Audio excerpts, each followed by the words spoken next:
Friends, कैसे हैं आप लोग। आज हम लोग पढ़ेंगे MAHN यानी master of arts in Hindu studies, जिसमें आज पढ़ेंगे MHN 004 के खंड 7 में इकाई 3 वैदिक श्रमण तथा गुरु परंपरा में अंत संबंधता, जिसमें आज हम आपके लिए लेकर आए हैं गीता में पुरुषार्थ चतुष्य।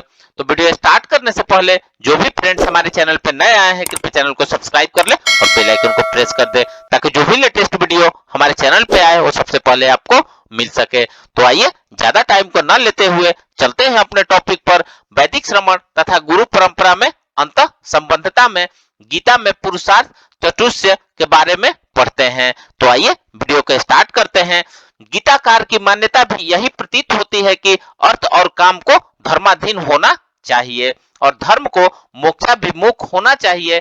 धर्म युक्त यज्ञ पूर्वक एवं वर्णानुसार किया गया आजीविका को पार्जन गीता के अनुसार विहित ही है। यद्यपि धन की चिंता में डूबे रहने वाला और धन का तथा धन के द्वारा किए गए दान पुण्य का अभिमान करने वाला को गीता में अज्ञानी कहा गया है। तथापि इसका तात्पर्य यही है कि न तो धन को एकमात्र साध्य बना लेना चाहिए, इसी प्रकार काम पुरुषार्थ के संबंध में गीता का दृष्टिकोण यही है कि उसे धर्म अविरुद्ध कान में हो। सभी भोगों से विमुख होने की अपेक्षा गीताकार को दृष्टि में उचित यही है कि उनमें आसक्ति का त्याग किया जाए। वस्तुतः यह दृष्टिकोण भोगों को मोक्ष के अविरोध में रखने का प्रयास है।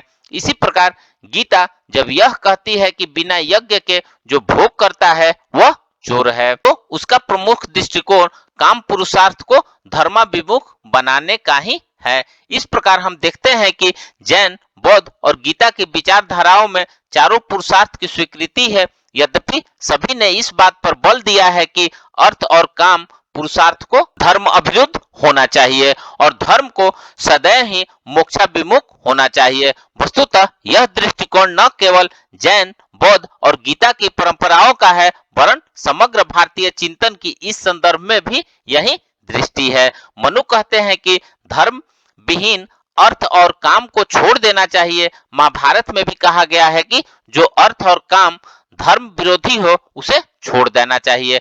कौटिल्य अपने अर्थशास्त्र में और वात्स्यायन अपने काम सूत्र में लिखते हैं कि धर्म से अविरोध में रहे हुए काम का ही सेवन करना चाहिए। इस प्रकार भारतीय चिंतकों का प्रयास यही रहा है कि चारों पुरुषार्थों को इस प्रकार संयोजित किया जाए कि वे परस्पर सापेक्ष होकर अविरोध की अवस्था में रहें। इस हेतु उन्होंने उसका पारस्परिक संबंध निश्चित करने का प्रयास भी किया है। कौन सा पुरुषार्थ सर्वोच्च मूल्य वाला है, इस संबंध में महाभारत में गहराई से विचार किया गया है और इसके फलस्वरूप विभिन्न दृष्टिकोण सामने भी आए हैं, जिसमें पहला है अथ ही परम पुरुषार्थ है, क्योंकि धर्म और काम दोनों अर्थ के होने पर उपलब्ध होते हैं। धन के अभाव में न तो काम भोग ही प्राप्त होते हैं और न ही दान पुण्यादि रूप धर्म ही किया जा सकता है। कौटिल्य ने भी अर्थशास्त्र में इसी दृष्टिकोण को प्रतिपादित किया है।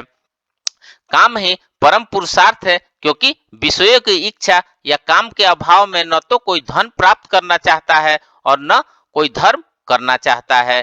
काम ही अर्थ और धर्म से श्रेष्ठ है। जैसे दही का सार मक्खन है, वैसे ही अर्थ और धर्म का सार काम है। अर्थ, काम और धर्म तीनों ही स्वतंत्र पुरुषार्थ है। तीनों का समान रूप से सेवन करना चाहिए। जो एक का सेवन करता है वह अधम है और जो दो के सेवन में निपुण है वह मध्यम है और इन तीनों में समान रूप से अनुरक्त है वही मनुष्य उत्तम है। धर्म ही श्रेष्ठ गुण है, पुरुषार्थ है, अर्थ मध्यम है और काम सबकी अपेक्षा निम्न है, क्योंकि धर्म से ही मोक्ष की उपलब्धि होती है और धर्म पर ही लोक व्यवस्था आधारित होती है और धर्म में ही अर्थ समाहित है। मोक्ष ही परम पुरुषार्थ है। मोक्ष के उपाय के रूप में ज्ञान और अनासक्ति ही परम कल्याण कारक है। आइए अब नेक्स्ट पढ़ते हैं संस्कार। सिख सृष्टि रचना, उसके धारण पालन परमात्मा के किसी अन्य कारण में सहायता की आवश्यकता नहीं है। सनातन परंपरा में संस्कार 16 है, बौद्धों में 10 पुंसवन, नामकरण, अन्नप्राशन और केशक कंप, नुमुंडन, कर्णभेद, विद्यारंभ, विवाह, प्रवज्या, उपसंपदा तथा दाह संस्कार के रूप में मान्य है। सनातन धर्म और बौद्ध धर्म में संस्कार व पद्धति। संस्कारों का उद्देश्य दोनों में समान है। संस्कारों के विषय में अपने विचार व्यक्त करते हुए भगत बोधानंद महाअस्थवीर कहते हैं कि संस्कारों से जीवन सुसंस्कृत होकर ऊंचा होता है। ऐसा सुसभ्य मानव समाज का बहुत प्राचीन काल से विश्वास चला आता है। सनातन धर्म द्वारा किए जाने वाले 16 संस्कारों में से लगभग 10 संस्कार बौद्ध धर्म में भी मनाए जाते हैं। ये है पुंसवन, नामकरण, अन्नप्राशन, केश कंपन, मुंडन, कर्णावेधन, विद्यारंभ, विवाह, प्रवज्या, उपसंपदा, मृतक संस्कार। तो फ्रेंड्स, इस प्रकार से आज हमने वैदिक श्रमण तथा गुरु परंपरा में अंतर संबंधता में गीता में पुरुषार्थ चतुष्टय के बारे में पढ़ा। तो मिलते हैं एक नए वीडियो के साथ में, तब तक हमारे चैनल पे बने रहिए। धन्यवाद।